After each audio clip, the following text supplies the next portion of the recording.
আপনি কিন্তু মহাজ্ঞানী মহাজ্ঞানী মহাজ্ঞানী। আচ্ছা ম্যাডাম, আপনি কারোর সাথে প্রেম করেছেন? হ্যাঁ, অবশ্যই। আচ্ছা, আমি শুনেছি প্রেম নাকি অমর হয়।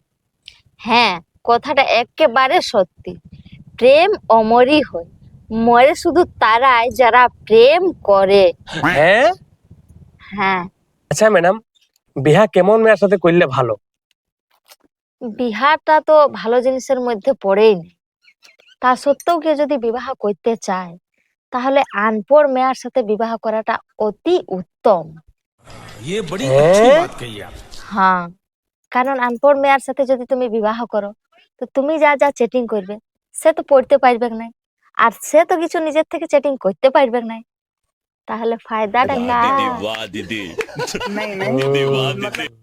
আচ্ছা ম্যাডাম, আপনি তো একটি বিবাহিত মহিলা, আপনার অনেক এক্সপিরিয়েন্স আছে, তো এমন কোনো উপায় আছে যাতে বউরা স্বামীকে ঝগড়া না লাগে? এটা কিন্তু সমস্ত বিবাহিত পুরুষের সমস্যা। তো এ বিষয়ে আমি বেশি কিছু নাই, তবে একটা কথা বলতে চাই। আপনি যদি একটা বিবাহ করে থাকেন তাহলে ঝগড়া অবশ্যই হবে। দিস ইজ এ ন্যাচারাল, এটা প্রাকৃতিক, এটা ভগবানের সৃষ্টি করা, এটা কেউ বদলাতে পারবে না।